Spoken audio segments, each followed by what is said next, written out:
Warahmatullahi wabarakatuh. Innal hamdalillah nahmaduhu wa nasta'inuhu wa nastaghfiruh wa na'udzu billahi min shururi anfusina wa min sayyiati a'malina.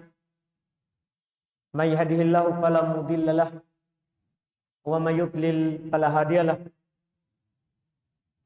Asyhadu an la ilaha illallah wahdahu la syarika lahu wa asyhadu anna Muhammadan abduhu wa rasuluh.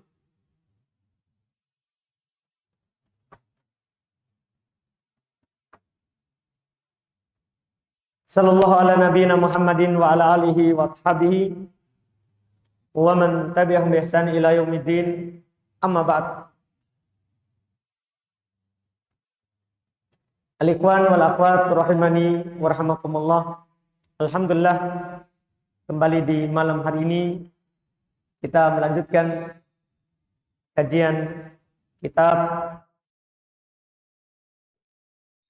Bulughul Maram min Adillatil Ahkam karya Al-Imam Al-Hafidh Ibn Hajar Al-Asqalani rahimahullahu ta'ala. Kita di malam hari ini alhamdulillah masuk dalam bab yang baru, yaitu bab tentang haid, dan beliau akan sebutkan juga hadits tentang nifas. Ini bab terakhir di dalam kitab Thaharah. Setelahnya kita akan masuk di dalam pembahasan kitab Shalah.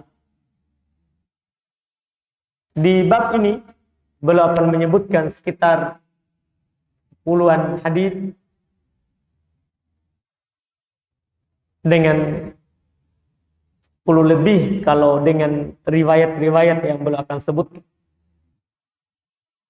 tentang darah haid, kemudian juga diikutkan padanya darah istihadhah dan juga darah nifas. Kata beliau rahimahullahu ta'ala, babul haid, bab tentang haid. Haid secara bahasa as-sailan, sesuatu yang mengalir. Adapun menurut istilah disebutkan oleh ulama fikih, dia adalah damun yakhruju min rahimil mar'ati fi awqatin makhsusatin ala sifatin ma'lumatin. Darah haid adalah darah yang keluar dari rahim seorang perempuan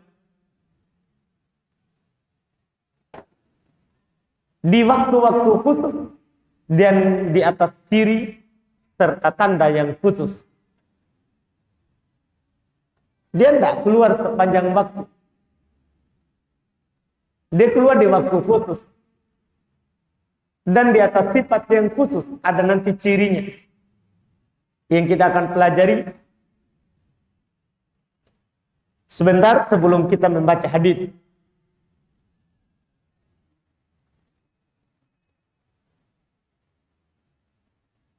Dan darah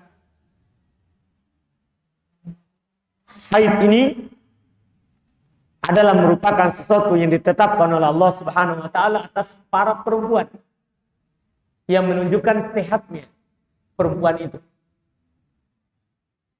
Kata Nabi sallallahu alaihi wasallam dalam hadis riwayat Imam Al-Bukhari dan Imam Muslim dari Aisyah radhiyallahu taala anha, "Hadza syai'un katabahu Allahu ala banati Adam." Ini darah haid adalah sesuatu yang Allah Subhanahu wa taala telah tentukan atas para perempuan dari keturunan Adam. Semua wanita dari anak cucu Adam mengalami yang namanya haid. mengalami yang namanya haid. Dan para ulama menyebutkan darah yang keluar dari seorang perempuan itu ada 3 di tempat itu, di tempat keluarnya darah itu ada 3 jenis. Pertama darah haid tadi yang kita sebutkan. Yang kedua ada namanya darah nifas. Kalau darah nifas adalah darah yang keluar dari seorang perempuan bisababil wiladah, karena sebab dia melahirkan. Apakah keluarnya sebelum melahirkan atau setelah melahirkan? Yang penting dia keluar, sebabnya adalah karena melahirkan. Itu namanya darah nifas. Itu yang disebut dengan darah nifas.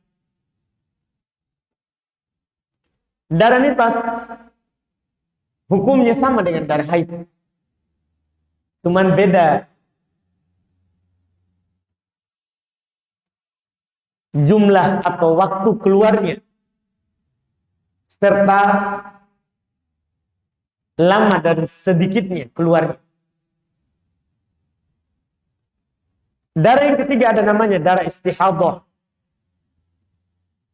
Darah yang ketiga disebut dengan darah istihadah. Darah istihadah ini dia adalah darah bukan haid, bukan nifas. Dia darah rusak, bukan kebiasaan, bukan tabiatnya. Dia keluar hanya karena ada sebab pada seorang perempuan, yaitu seperti ada uratnya yang putus atau lecet dari dalam kelaminnya sehingga mengalirkan darah. Itu namanya darah istihadah. Ini 3 jenis darah yang keluar dari seorang perempuan. Nanti sebelum kita baca hadis, ada beberapa hal yang perlu kita tahu dulu tentang masalah ini, karena penulis menyebutkan sekitar 10-an hadis saja. Jadi ada beberapa hal yang antum harus tahu sebelum kita masuk dalam hadis yang belum sebutkan. Hal yang pertama, apa perbedaan antara darah haid dan darah istihadah? Karena kalau nifas sama dengan haid. Yang bermasalah nanti kalau ada seorang perempuan sedang haid keluar dari istihadahnya, atau dia sedang nifas keluar dari istihadahnya. Dan di situ tempat biasanya seorang perempuan terjadi nazif, terjadi urat yang putus, pendarahan. Sehingga butuh diketahui, butuh ditahu apa bedanya darah haid dengan darah istihadah. Asy-Syaikh Ibnu Utsaimin rahimahullahu taala menyebutkan dalam kitab beliau Asy-Syarhul Mumti ada 4 perbedaan yang mendasar antara darah haid dan darah istihadah. Perbedaan pertama dari sisi warna. Perbedaan pertama dilihat dari sisi warnanya. Darah haid warnanya hitam atau condong kepada kehitaman.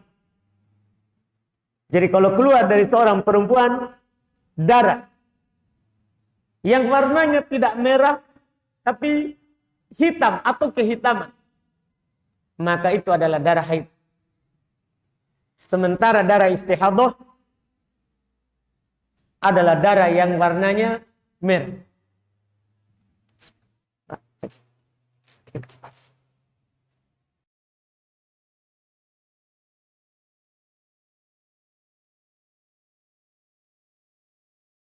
Merah. Warnanya merah. Ini yang harus diketahui oleh para akhwat ummahat. Demikian pula oleh ikhwan, para suami. Kan jangan sampai nanti istrinya keluar darah karena dia tidak tahu bedakan antara darah haid, darah nifas, darah istihadah. Akhirnya banyak kebaikan yang tertunda yang bisa dilakukan. Nah, ini perbedaan pokok yang pertama dari sisi warna. Dari sisi warna. Jadi ingat warnanya. Darah haid hitam warnanya atau condong kepada kehitaman. Sementara darah istihadah warnanya merah. Iya, warnanya merah. Ini perbedaan pertama. Perbedaan yang kedua, dari sisi tebal dan tipisnya. Jadi bukan hanya kopi ini ada tebal, ada tipis. Ini juga darah. Antum harus pahami perbedaan. Ini darah haid, dia tebal. Iya. Sementara darah istihadah tipis. Jadi kalau akhwat atau ummahat bingung, ini darah haid atau darah istihadah? Ya, tampung saja. Iya, lihat saat dia mengalir. Kalau tebal berarti darah haid. Kalau tipis, merah tipis berarti darah istihadah, bukan darah haid. Dan dengan perbedaan itu nanti alhamdulillah ini juga kita bisa tenang dalam ibadah, melakukan ataupun meninggalkannya. Karena ketika ada darah haid kemudian ada darah istihadah, ini membingungkan perempuan. Kadang dia terbebani, ini sholatnya gimana? Mau ditinggalkan, ini haid nggak? Mau tidak ditinggalkan, jangan sampai bukan. Ini bermasalah. Maka seorang perempuan harus tahu ini perbedaan kedua. Dari sisi warna darahnya, tadi sudah. Kemudian dari sisi tebal tipisnya. Ini kalau darah haid, tebal. Kalau darah istihadah, tipis. Perbedaan ketiga. Kalau bingung, yang pertama tidak bisa, yang kedua tidak bisa, maka boleh perbedaan ketiga yang dilihat. Yaitu dari sisi bau. Dari sisi bau. Darah haid, muntin, keris. Darah haid, busuk baunya. Kan dia sudah lama di dalam rahim, kemudian mengalir keluar. Jadi bau. Sementara darah istihadah tidak busuk. Bahkan seperti darah biasa, kalau tangan teriris, mengalir, seperti itulah baunya. Tidak ada bau bahkan. Iya. Ini darah istihadah. Ini perbedaan ketiga, perbedaan keempat. Perbedaan keempat ini setelah keluarnya.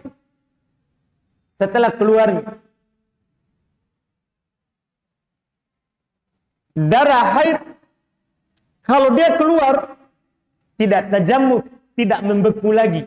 Kan dia sudah beku di dalam rahim, terkumpul, setelah itu pecah, mengalir. Jadi dia tidak akan membeku lagi. Sementara darah istihadah kalau dia mengalir dan tertahan, tersimpan, dia akan membeku. Dia akan membeku. Ini perbedaan yang keempat. Ini disebutkan oleh Syekh Ibnu Utsaimin rahimahullahu ta'ala. Ada perbedaan lain yang disebutkan juga oleh selain Syekh Ibnu Utsaimin. Di antaranya yaitu ini kita jadikan kelima. Dilihat dari tempat keluarnya. Kalau darah haid keluarnya dari dalam rahim. Dari dalam rahim. Sementara darah istihadah keluarnya di luar dari rahim. Adanya urat yang pecah atau putus. Iya. Dia di luar rahim. Seperti misalnya contohnya adalah kata mereka damu al-bikaro. Darah perawan. Jadi kalau ada seorang perempuan putus urat itu, maka akan mengalirkan darah. Akan mengalir darahnya. Dan kalau darah itu keluar, bukan haid. Itu dianggap nifas, itu dianggap istihadah. Masih boleh bagi suaminya menggaulinya, dia tetap wajib sholat. Dan akan ada hukumnya nanti. Ini perbedaan yang kelima dari tempat keluarnya. Jadi darah haid dari dalam rahim. Sementara darah istihadah di luar daripada rahim. Kemudian perbedaan yang keenam, darah haid kalau keluar menunjukkan perempuan itu sehat. Sementara darah istihadah kalau keluar berarti perempuannya lagi tidak sehat. Lagi sakit, ada masalah. Karena mengalir darahnya. Sementara dia tidak haid. Ini diantara perbedaan yang disebutkan oleh para ulama kita terkait dengan darah haid dan darah istihadah. Perbedaan terakhir yang keberapa ini berarti? Ke-7. Darah haid keluar di umur tertentu. Ada umur tertentunya. Seorang perempuan keluar darah itu. Dan ada kebiasaannya. Walaupun nanti di sana ada perempuan yang tidak punya kebiasaan. Tapi kebanyakan perempuan ada kebiasaan. Sementara darah istihadah, dia keluar tidak memandang umur. Bahkan anak kecil baru 5 tahun, 6 tahun, itu sudah keluar dari istihadah. Karena kan bukan karena dia sudah haid. Tapi karena apa? Adanya urat yang pecah, urat yang putus. Dan dia tidak memandang hari tertentu. Seperti nanti akan ada dari perempuan di masa Nabi SAW. Dia keluar darahnya tidak pernah suci. Dia keluar darahnya tidak pernah suci. Jadi selalu keluar. Ini tidak punya waktu tertentu. Ini diantara perbedaan. Kemudian pembahasan berikutnya. Pada umur berapa seorang itu berhenti dari haid? Maksudnya tidak haid lagi. Pada umur berapa? Ini kita singgung duluan ya, karena nanti penulis tidak singgung. Tidak sampaikan haditsnya. Makanya kita harus sampaikan dulu supaya nanti pembahasannya langsung bersambung dan lengkap. Pada umur berapa seorang itu tidak haid lagi? Dalam masalah ini ada silang pendapat di kalangan para ulama rahimahumullah. Kalau Imam Ahmad dalam satu riwayat Beliau berkata, umur paling tuanya seorang perempuan haid itu 50 tahun. Dalam riwayat lain, Imam Ahmad juga beliau punya pendapat adalah 60 tahun. 60 tahun. Ini dari Imam Ahmad rahimahullah. Sementara Imam Syafi'i, Imam Malik, mereka berdua berpendapat tidak ada batasan tertuanya perempuan haid. Tidak harus bilang 50 sudah tidak haid lagi. 60 sudah tidak haid lagi. Ini pendapat Imam Syafi'i, demikian pula Imam Malik. Dan apa yang dipegang oleh Imam Syafi'i dan Imam Malik ini adalah pendapat yang benar. Karena kenapa? Pendapat ini, jawabannya adalah pendapat ini yang didukung oleh Al-Quran. Allah Subhanahu wa ta'ala berfirman, "Wa yas'alunaka 'anil mahid." Mereka bertanya kepada kamu tentang darah haid. Mereka bertanya kepada kamu tentang darah haid. Apa kata Allah Subhanahu wa ta'ala?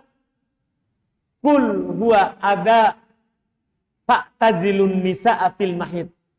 Katakan, itu darah kotor, itu darah najis. Jauhi perempuan saat dia haid. Di sini kan tidak disebutkan umur berapa dia berhenti. Ilahnya cuma darah. Kalau ada darah, ada haid. Tidak ada darah, ya tidak ada haid. Ini pendapat yang kuat insya Allah berdasarkan ayat tadi. Ini dipilih oleh Syekhul Islam Ibn Taimiyah. Demikian pula Ibnul Qayyim. Juga Syekh Abdurrahman bin Nasir As-Sa'di. Syekh Muhammad Ibn Ibrahim. Syekh Mukbil, Syekh Ibn Utsaimin rahimahumullahu ta'ala memilih pendapat Imam Syafi'i dan Imam Malik. Dengan dalil daripada ayat yang kita sebutkan tadi. Yang kita sebutkan tadi. Buah dari perselisihan ini ada. Kalau antum pegang pendapatnya Imam Ahmad, berarti kalau ada darah yang keluar dari seorang perempuan setelah dia berumur 50 tahun, itu bukan haid lagi. Dia tetap boleh sholat, tetap puasa. Demikian pula kalau setelah umurnya 60 tahun, masih keluar darah, maka itu bukan lagi haid. Itu buah dari pendapat itu. Kalau antum pegang pendapat Imam Syafi'i dan Imam Malik, dan itu yang benarnya, berarti walaupun dia umur 100 tahun, masih keluar darah, dengan ciri yang kami sebutkan tadi. Warnanya, baunya, tebal tipisnya, membeku atau tidak. Nah, itu yang penting terpenuhi cirinya, antum bilang haid berapapun umurnya. Berapapun umurnya. Ini pendapat paling bagus dipegang. Dipegang. Iya. Ini terkait dengan umur tertuanya. Kalau termudanya kapan? Berapa? Berapa umur termudanya seorang perempuan itu mulai haid? Sama dengan pembahasan sebelumnya. Ini juga para ulama rahimahumullah ta'ala terdapat silang pendapat tentang hal tersebut. Di antara para ulama rahimahumullah ada yang berpendapat dalam hal ini disandarkan kepada mayoritas ulama bahwa umur termudanya seorang perempuan itu haid, yaitu awal kali dia haid adalah ketika dia berumur 9 tahun. 9 tahun. Alasan mereka adalah karena katanya belum ada didapat perempuan haid sebelum umur 9 tahun. Maksudnya berdasarkan istiqra wa tatabbu. Berdasarkan penelitian. Jadi mereka teliti gadis turun-temurun. Mereka melihat bahwa belum ada kejadian sebelum 9 tahun haid. Paling cepatnya 9. Kebanyakannya berapa? Kebanyakannya biasanya 15. Kan ini tanda dia telah apa? Berusia balik. Kebanyakan sekitar 14, 15.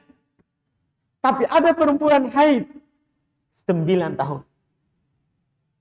Ada. Itu pendapat pertama. Dalilnya berdasarkan penelitian. Artinya kalau antum pegang ini pendapat, kalau ada darah yang keluar sebelum 9 tahun, bukan darah haid. Dia masuk darah yang tadi. Namanya darah apa? Istihadah. Walaupun di atas ciri dari darah haid yang kita sebutkan. Kalau sebelum 9, bukan. Berarti dia belum balik. Belum wajib sholat. Belum wajib puasa. Kan begitu semuanya jadinya. Ini pendapat pertama. Pendapat yang kedua, dan ini adalah merupakan pendapat Al-Imam Ad-Darimi, demikian pula ini yang dipegang oleh Syekhul Islam Ibnu Taimiyah rahimahullahu taala, bahwa tidak ada batasan umur paling mudanya seorang perempuan itu haid. Iya. Tidak ada umur paling mudanya seorang perempuan itu haid. Batasannya tidak ada. Tidak harus, artinya tidak ada 9 tahun begitu. Iya. Ini pendapat dipilih oleh Syekh Abdurrahman bin Nasir Sa'di rahimahullah. Dan insyaAllah ta'ala ini pendapat yang kuat. Sekali lagi dalilnya apa? Ayat. Kan wa yas'alunaka 'anil mahid. Mereka bertanya kepada kamu tentang haid. Katakan, itu adalah darah najis. Jauhi perempuan saat dia haid. Di sini kan tidak ada ditentukan umurnya. Kapan keluar darah dengan ciri atau tanda dari darah haid, kita katakan haid. Kita katakan haid. Karena Nabi SAW katakan, damul haid yura. Darah haid itu dikenal. Darah haid itu diketahui. Kalau memang ini perempuan baru pertama sekali haid, sehingga dia tidak bisa membedakan darah haidnya, kan ada ibunya, ada ayahnya yang tahu ciri darah haid. Ada saudarinya, ada tantenya, kan gampang. Nah, ini nanti juga kita akan bahas. Seorang perempuan yang keluar darah istihadah belum punya kebiasaan haid. Di hadis insya Allah kita akan bahas. Ini pendapat yang kuat. Tidak ada umur termudanya seorang perempuan itu haid. Artinya kapan dia keluar umur 9 tahun, di atas ciri darah haid, kita katakan haid. Umur sebelum 9 tahun, haid. 10 tahun, 11 tahun, 12 tahun. Yang penting mulai keluar darah. Dengan ciri dan tanda darah haid, kita langsung bilang apa? Kamu haid. Kita langsung katakan kepadanya, berarti kamu sedang haid. Berarti kamu sedang haid. Ini Masya Allah pendapat yang kuat. Dan memang kenapa kita kuatkan ini? Itu disebabkan karena tidak ada dalil pembatasan umur termuda itu. Ada sebenarnya mereka nukil perkataan Aisyah radhiyallahu taala anha yang mendukung pendapat itu, yaitu kata Aisyah dalam riwayat Imam At-Tirmidzi, idza balagatil mar'atu tis'a sinin fahiya imra'ah. Apabila seorang perempuan sudah mencapai umur 9 tahun, maka dia perempuan sudah, bukan lagi anak-anak. Tapi ini ucapan Aisyah dibawakan oleh Imam At-Tirmidzi tanpa sanad di dalam sunannya. Makanya ini tidak benar. Ini tidak sahih karena tidak punya sanad. Karena tidak punya sanad, makanya tidak bisa dipegang. Kalau seandainya itu adalah hadis yang dinukil dengan sanad dan sanadnya sahih, sudah itu adalah pemutus dari perselisihan. Itu adalah pemutus dari perselisihan. Ini terkait dengan umur paling mudanya seorang perempuan itu haid.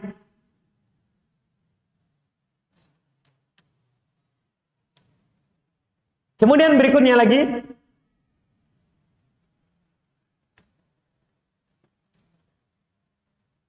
berapa lama, berapa hari seorang perempuan itu haid, dan berapa lamanya serta paling sedikit. Ini seorang perempuan kalau haid, berapa yang dianggap haid paling sedikitnya dan berapa terlamanya. Iya, ini juga masalah dibicarakan oleh para ulama kita.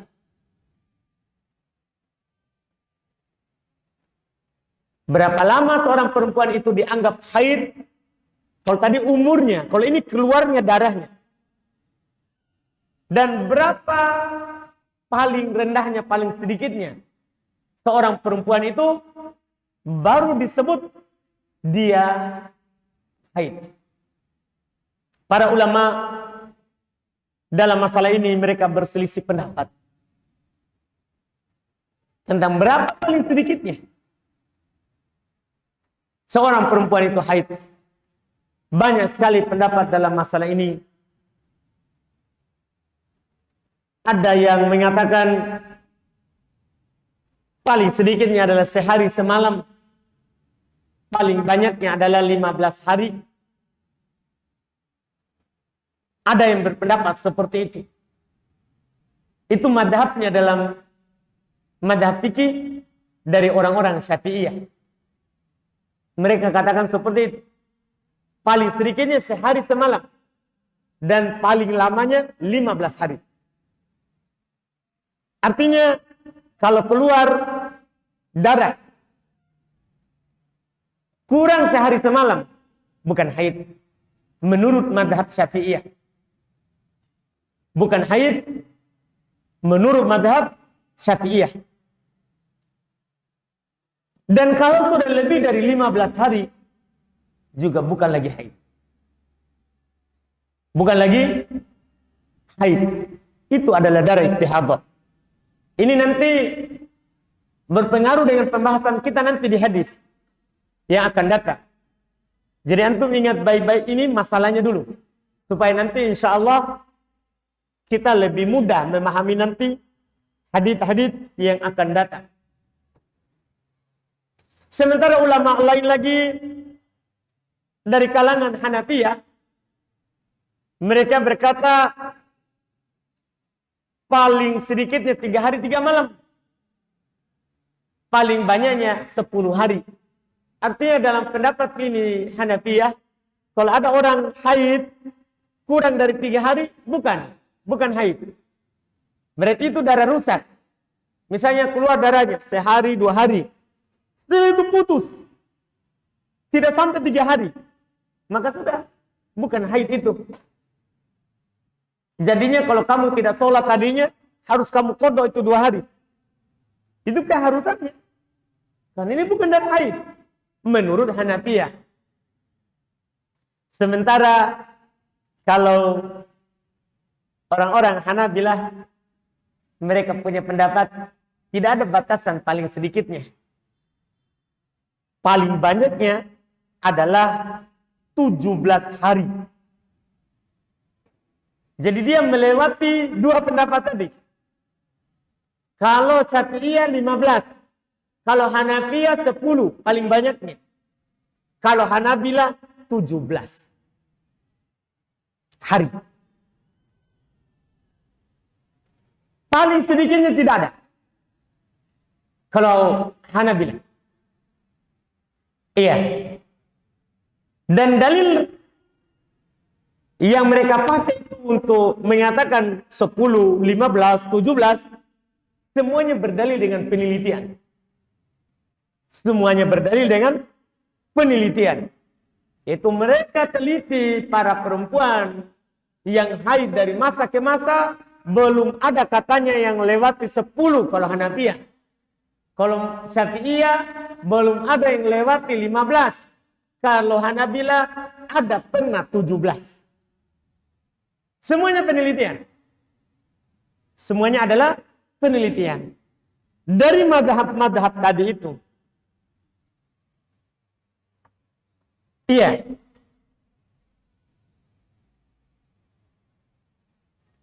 Mana yang kuat?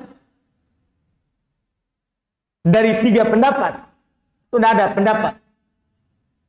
Hanafiyah, Syafi'iyah, sama Hanabilah. Dari pendapat itu, mana yang paling kuat? Yang benarnya, kalau kita berdiri di atas dalil, bukan penelitian. Karena kalau penelitian, bisa saja berubah. Lihat, di zaman Hanafiyah, hanya 10. Zaman Syafi'iyah, sudah ada 15. Zaman Hanabilah, sudah ada berapa? 17. Kalau kita bersandar pada penelitian, ini bisa berubah terus. Makanya, Syekhul Islam Ibn Taimiyah, demikian pula Syekh Abdurrahman bin Nasir Sa'di, demikian pula Syekh Mukbil, mereka berpendapat tidak ada batasan berapa paling sebentarnya, paling sedikitnya, dan tidak ada batasan berapa paling lamanya. Itu insya Allah yang paling kuat. Kenapa? Pondasi pokok kita adalah ayat. Ayat. Firman Allah Subhanahu wa taala, "Wa yas'alunaka 'anil mahid." Yang kita sebutkan sudah berapa kali ini. Mereka bertanya kepada kamu tentang darah haid. Qul huwa adha fa'tazilun nisa'a fil mahid. Katakan itu darah kotor, itu najis. Jauhi perempuan saat haid. Ini kan ilahnya adalah darah.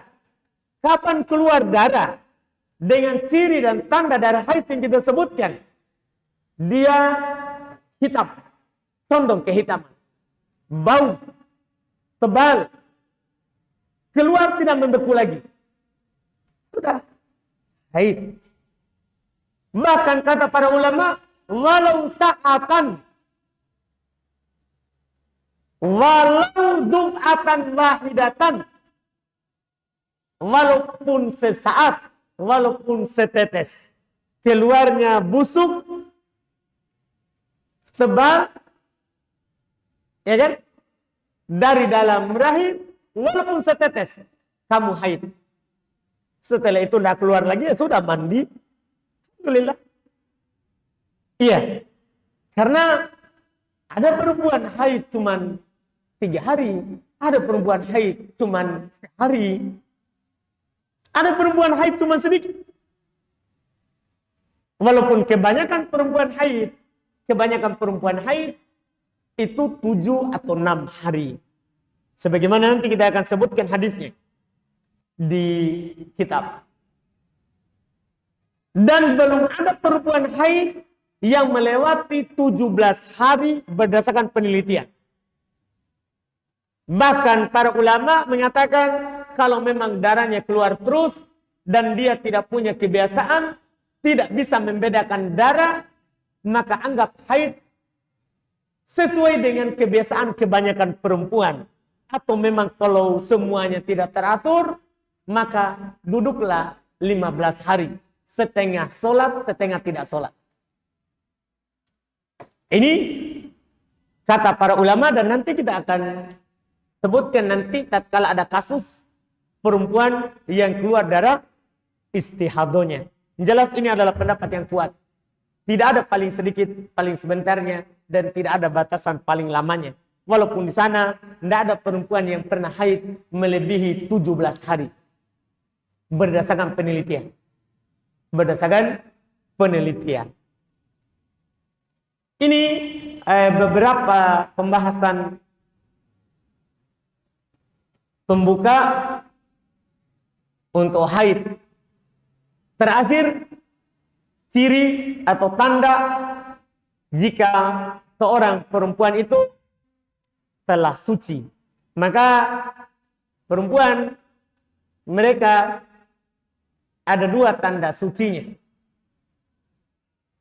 Tanda pertama, keluarnya cairan putih tidak ada lagi keruh, dan tidak ada lagi kuning dari cairan itu. Kan seorang perempuan keluar darah, sampai nanti kurang darahnya, sampai tinggal coklat, keruh, bercampur. Ya, setelah itu sisa tipis sampai putih keluar. Itu sudah suci. Itu tanda pertama. Tanda kedua adalah keringnya tempat keluar. Karena tidak semua perempuan keluar tanda tadi. Ada perempuan juga dia suci kalau sudah tidak ada lagi yang keluar. Kering tempatnya. Cara mengetahuinya tinggal dia taruh tisu atau kapas. Ketika tidak ada lagi coklat atau semisalnya, maka dia telah suci.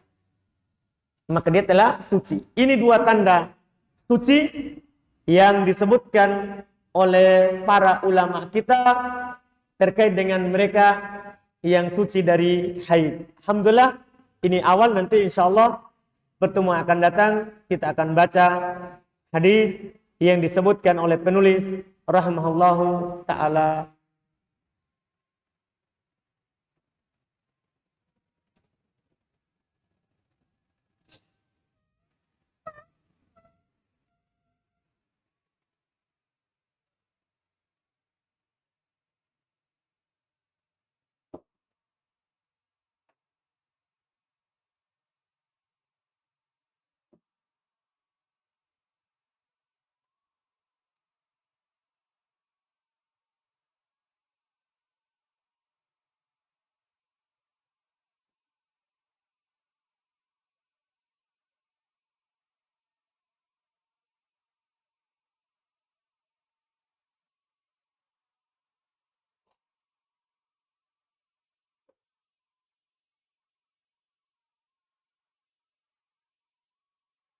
Ini ada pertanyaan. Bukan pertanyaan sebenarnya, nggak tahu mengeluh atau mengadu. Tapi kita baca saja, mudah-mudahan bisa menjadi pelajaran untuk kita. Ustadz, apakah ucapan ini baik dan pantas diucapkan oleh ikhwan? Jangan tersinggung ya kalau antum ada dalam pertanyaan itu, dalam pertanyaan ini. Jelas kita tidak ada niat untuk membongkar aib. Kita cuma ingin bagaimana sebenarnya sikap terbaik kita terkait dengan apa yang ditanyakan ini. Dan antum sebelum ana jawab, ana bilang ke antum, man nasahak faqad ahabbak. Ana sama antum tidak ada hubungan darah, tidak ada hubungan keluarga. Siapa yang menasihati antum, maka dia cinta kepada antum. Ana senang antum mendapatkan apa yang saya dapat berupa kebaikan. Itu saja ikatannya. Kepedulian antara kita itu hanya sekedar itu. Karena senang semua kita tahu kebaikan. Jadi ini ada ucapan ikhwan yang sudah pintar baca kitab. Dia berucap, kalau kita ingin menguruskan ikhwan dan akhwat atau ingin menjodohkan, maka jangan pertemukan akhwat yang bercadar atau belajar dengan ikhwan yang belum lama kenal dakwah. Apalagi ikhwannya belum bisa baca kitab atau tidak tahu bahasa Arab. Ini tidak pantas. Kasihan akhwatnya. Kemudian kalau ikhwannya belum baru atau belum bisa baca kitab, maka carikan saja akhwat atau wanita yang belum bercadar minimalnya. Mohon arahan dan nasihatnya. Masya Allah. Ini ikhwan ini pemerintah. Dia KUA yang mengatur hubungan pernikahan. Iya. Ya, akhi, bisa saja itu ikhwan sekarang tidak bisa baca kitab, tapi beberapa tahun kemudian dia jadi ustadz, pintar baca kitab. Sehingga kita tidak kecewa mengurusnya dengan akhwat yang sudah bisa baca kitab. Demikian pula sebaliknya. Bisa saja sekarang ini akhwat dia baru saja kenal ngaji, tapi memang dia dapat hidayah dari Allah, hatinya jujur untuk mau tahu kebaikan. Kenapa kita tidak urus dengan ikhwan yang sudah bisa baca kitab? Siapa tahu dia jadinya bisa pintar baca kitab karena suaminya pintar baca kitab. Kenapa kita halangi orang dari kebaikan? Standar dari Nabi SAW itu bukan itu. Kata Nabi SAW, tungkahul mar'atu li arba. Perempuan itu dinikahi karena 4. Perhatikan ini 4. Tidak ada baca kitab gundul. 5 liha, walinasabiha, wajamaliha, wabidiniha. Dia dinikahi karena hartanya, karena nasabnya, keturunannya dari orang baik-baik, karena kecantikannya, dan karena agamanya. Baca kitab itu kan Masya Allah, itu tambahan bonus. Tapi agamanya baik, itu yang dilihat.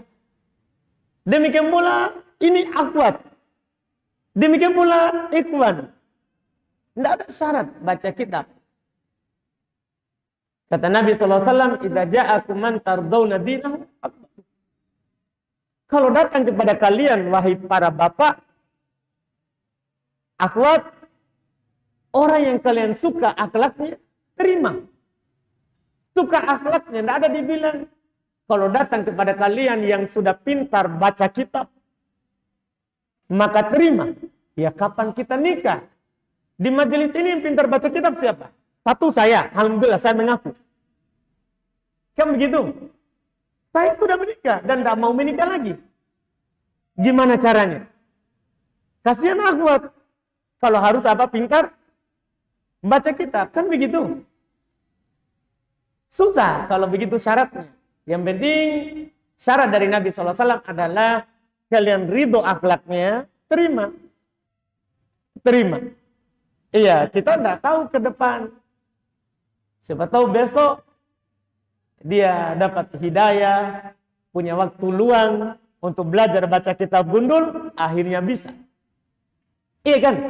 Berapapun umurnya, jangankan ikhwannya atau akhwatnya masih berumur 20 tahun, 25 tahun, 35 tahun, 40 tahun pun tidak ada masalah. Al-Imam Al-Kisai rahimahullah 40 tahun baru dia belajar jadi ulama bahasa. Bukan orang Arab. 40 tahun. Jadi tugasnya dia kerjanya pengembala kambing. Itu orang pengembala kambing. Datang seorang ibu, dia marahi anaknya. Jangan kau seperti itu Kisai. Kerjanya cuma pengembala kambing. Sudah 40 tahun umurnya. 40 tahun. Langsung dia merenung. Bah, saya sudah jadikan contoh yang buruk. Sudah bilang seperti itu orang.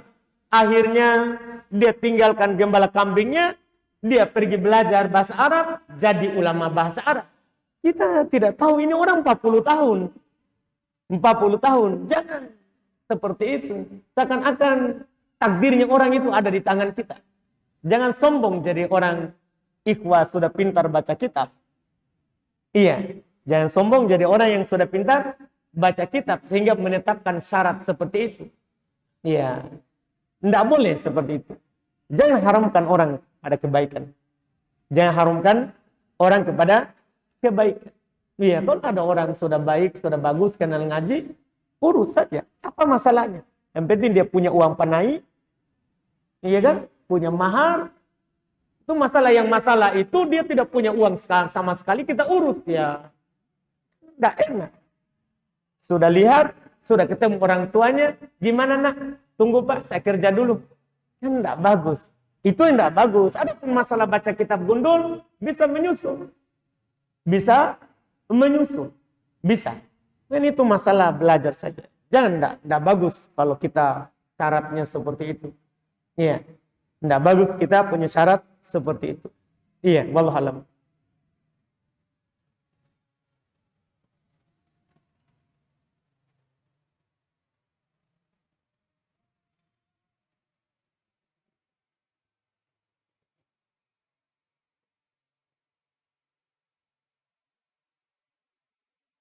Ini ada pertanyaan.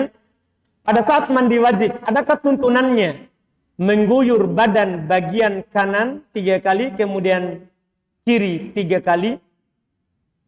Iya. Kalau yang kanan baru kiri, ada. Kalau 3 kali, wallahualam. Kalau 3 kali, wallahualam. Kapan boleh memakai sabun ke seluruh badan saat mandi wajib? Kalau kita sudah siram kepala, sudah siram seluruh badan. Ya kan, memang kan seperti itu. Masa kita mau pakai sabun belum basah?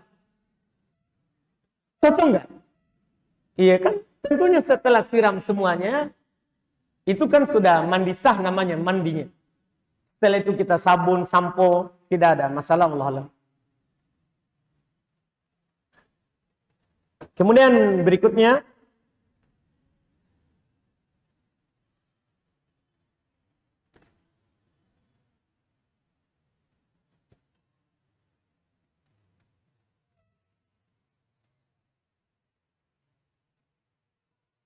ini lagi. Anu lagi ini ya.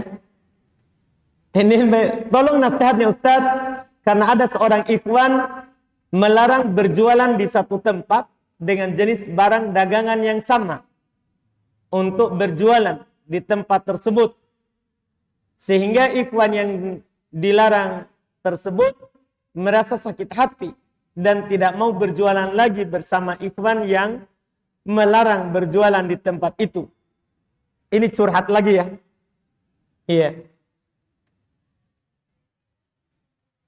Sama seperti tadi, kita yang mengatur seperti itu tuh pemerintah.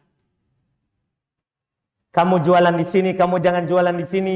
Pemerintah yang mengatur. Adapun kita jangan melarang-larang orang. Masalah rezeki itu Allah yang mengatur. Allah Subhanahu wa taala yang mengatur. Pernah Nabi SAW diminta oleh para sahabat, "Ya Rasulullah, sa'ir lana, tentukan harga untuk kami di pasar." Kata Nabi, "Innallahu al-musa'ir." Allah yang menentukan harga, bukan hak kita. Untuk menentukan harganya orang, kamu harus sekian ya, karena saya mau jual sekian. Bukan hak kita itu. Bukan hak kita. Terserah orang mau jual berapa barangnya. Dan terserah dia mau jualan apa. Dan tidak boleh kita larang orang. Kalau kita senang menjual barang itu, harusnya kita juga suka orang jual barang itu. Karena Nabi SAW bersabda, "La yu'minu ahadukum hatta yuhibba li akhihi ma yuhibbu li nafsi." Tidaklah beriman salah seorang dari kalian sampai dia senang untuk saudaranya apa yang dia senang untuk dirinya. Dia senang dirinya jualan itu dia laku, saudaranya juga seperti itu. Rezeki tidak akan ketukar. Tidak akan terbagi walaupun ada orang 10 berjualan sama dengan barang kita. Tidak akan ketukar karena yang mengarahkan hati pedagang itu Allah, bukan kita. Allah yang mengarahkan, dia akan ke toko kita. Walaupun dia lewati, kalau memang itu rezeki kita, dia akan kembali. Betul nggak? Kita boleh bertanya, mana Haji Akis, temanku? Tidak ada datang ya? Baik. Oh, di situ orang butung semua. Baiklah, yang menunjuk juga orang butung. Iya. Haji Akis di lantai pertama. Kalau Haji Asri di lantai 3. Saya hafal lantainya ya, karena teman dekat. Baik. Sekarang Haji Asri, ada nggak di lantai pertama, kedua yang jual seperti jualan tak? Tapi kenapa ke lantai 3? Apa jawaban kita? Apa jawaban tak sebagai seorang muslim?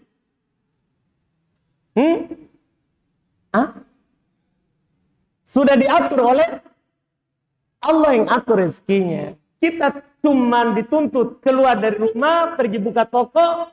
Siapa yang datang beli? Allah. Jualannya sama di butung.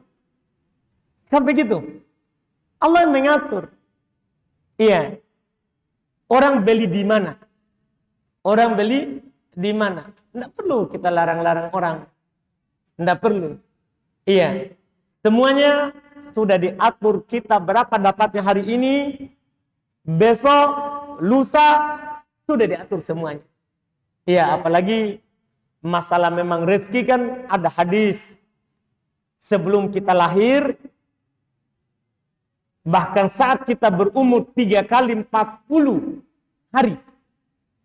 3 kali 40 hari di dalam rahim.